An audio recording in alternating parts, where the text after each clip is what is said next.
Right, now moving on to our early career spotlight, I'd like to introduce Amy Fowkes. She is currently a PhD student at Newcastle University and working in partnership with Fera Science. And she is going to be taking us through high throughput sequencing in disease surveillance. So, Amy, over to you. Cool. Right, I'll just see if this shares nicely. Yep.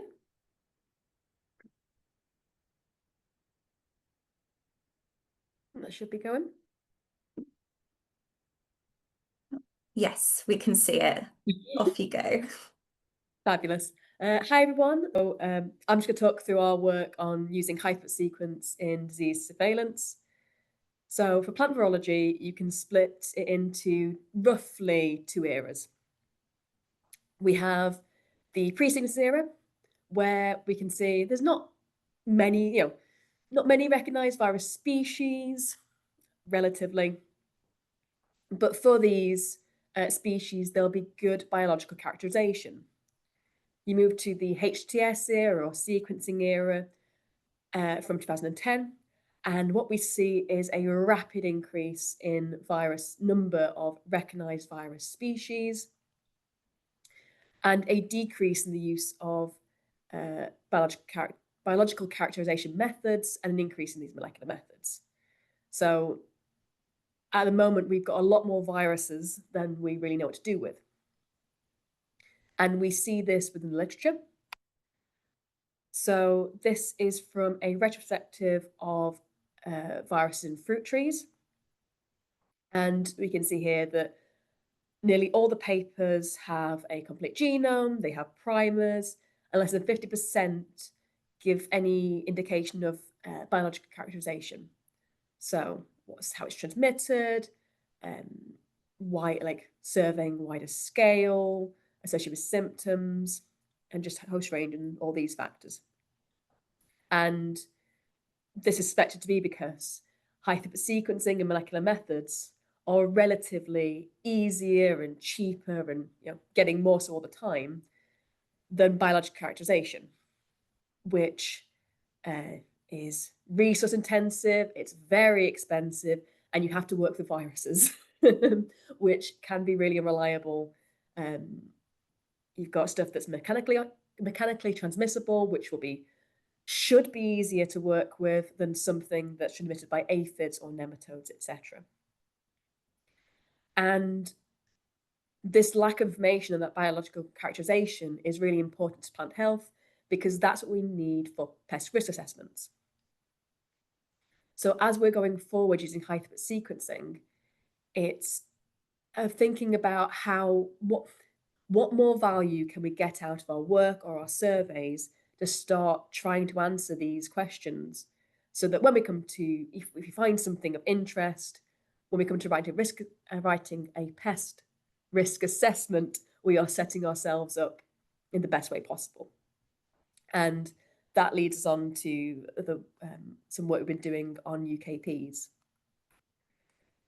So this was a 3-year study. Across the 3 years, we tested peas at 60 sites across the UK. That's 20 sites per year. Our partners at the Processors and Growers Research Organisation, PGRO, were the ones who contacted the growers, went out across the UK and gathered all these samples. So at each site, they'd randomly choose a 100-metre by 100-metre squared grid. Within that grid, they would take one random sample, giving us about 120 samples, which were then sent to the lab as a Fera. And then once they got to us, we sampled them. We did a couple of different sampling methods. Our first was to take a bulk field sample. So for this, we took all 120 leaves, and using a cork borer, we took a piece of each of them. This bulk field sample became a single library that we ran on the MySeq, and this gave us our candidate viruses. So using HTS because it can detect lots of different viruses that we don't know are there or expect or are novel, to give us just a broader understanding of what's present. And at the same time, we also tested the mixed-size bulks. This was 15 bulks of 7 leaves, again, using a cork borer to take a little piece of those leaves, and 15 samples of single leaves. This may seem like a complicated and convoluted method of sampling. I promise it does make sense, and I'll get back to that in the next slide. So once we've got our mixed-size bulks, we would test those by real-time RT-PCR for our candidate viruses from HTS. So we'd only test that site for viruses we identified by HTS. And then we used the information from the real-time RT-PCR to determine prevalence of the field. So as promised, explaining why we picked a convoluted method. So the figures here show the confidence intervals for using a single pool size and a mixed pool size. So we start with the single size on the right in purple. What we find is that at low prevalence, you've got these really small, tight confidence intervals. But as the prevalence increases, so does the size of that confidence interval, and it becomes really unusable. Whereas on the left in orange is our mixed-sized bulks. And we can see here, these confidence intervals remain, more or less even across both low and high prevalence, and gives a lot better understanding of the prevalence of that particular virus in the field. Now, going into this work, we didn't know what viruses we'd be expecting, and we didn't know what prevalences they would occur at. So we really needed this system to give us a better idea of that prevalence across low and high prevalence. So this figure is just the 4 main viruses we found across 3 years. We did find others, but they are not as common. But for simplicity, I'm just going to focus on turnip yellows virus. So this virus was found over half the sites. You can see there's prevalences from 0 to 100%. But the interesting thing about this virus is, despite knowing that it was present in the UK, it's a big problem in oilseed rape, and that pea is a recognised host of turnip yellows virus, until this work, we had no idea it was present in UK peas. Again, the most common virus we found, but we were not expecting it at all. So this study was funded by the growers. And if we stopped here, we could tell them that, yes, these are the viruses that are present, but that doesn't give a grower information on what could be happening. What does that finding mean?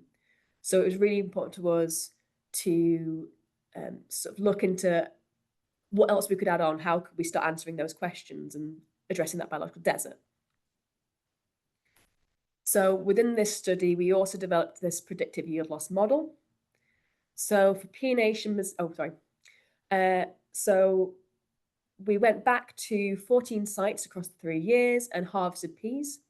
We harvested them from untreated and treated areas of the site. And treatment was just whatever the grower's choice was of insecticide or tank mix, etc. And untreated was just left. And now for PNH mosaic virus 1, we don't see a difference in predicted yield loss between untreated or treated. But for turnip yellows virus, what we find that is for untreated, we see this steeper line, and we're predicting a greater yield loss where treatment isn't used. And here we're actually predicting 50% yield loss. Now, at present, this work still remains unvalidated for a UK pea growing system. However, luckily for us, there was a team in Australia who happened to be investigating yield loss associated with turnip yellows virus on peas. And in their work, they also they reported up to 45% reduction in grain yield in early infection of turnip yellows virus. So kind of matches with us and gives us confidence that our predictions could be accurate, but obviously we still need proper validation to have confidence. And the other interesting part of the work by Nankara et al. In Australia is while doing this work, they were monitoring for symptoms, so that's stunting, yellowing, all the textbook virus symptoms, but they didn't see any of that. The only symptom they could measure and record was this yield loss. So the plant looked completely healthy, but there was this issue in yield loss and smaller and less grain being produced. So just to give an overview of the method we're presenting here, before we started, the knowledge of what viruses were present in UKPs was very outdated. We didn't know any instance, any prevalence idea, instance distribution or impact.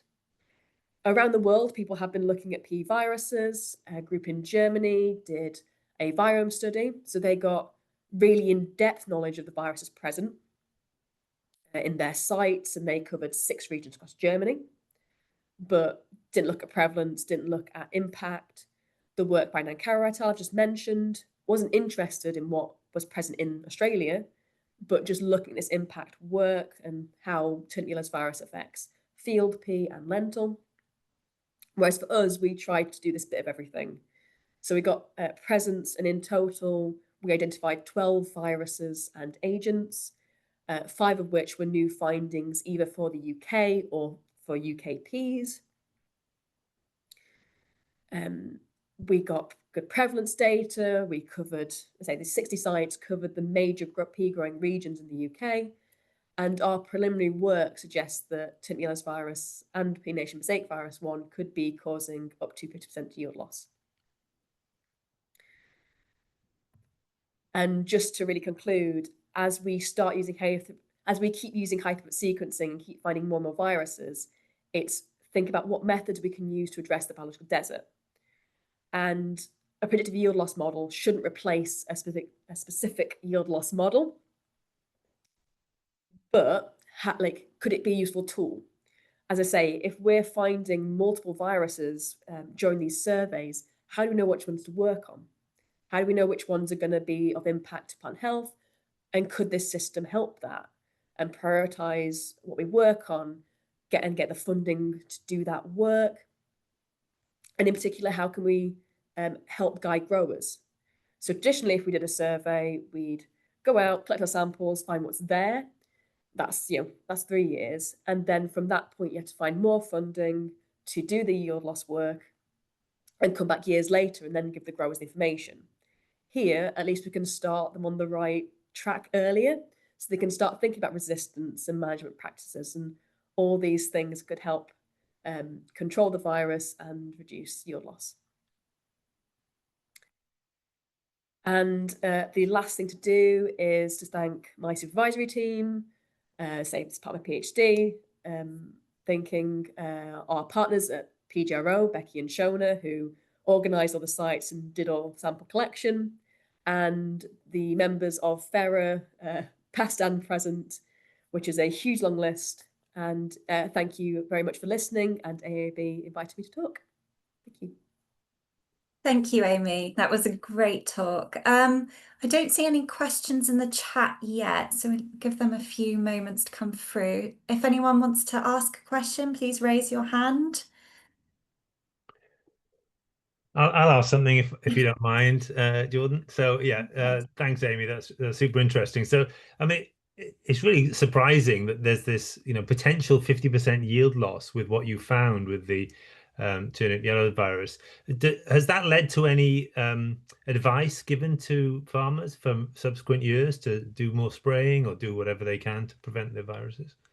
So after this work, we presented this to growers meetings. And we've been working alongside the PGRO to do that, to get the information out there. So PGRO are a levy body for legumes in the UK. So they'll have been, the growers put in contact with the PGRO for all that work and that advice. So I imagine there's been lots of conversations with Becky and Shona about what to do. Yeah, brilliant. I don't see any other hands raised. So in case I'm missing any, please speak now. Otherwise, um, yeah, we will move on. Thank you, Amy, again. That was a really, really interesting work you're doing, and I look forward to kind of seeing these models being used in future. Thank you.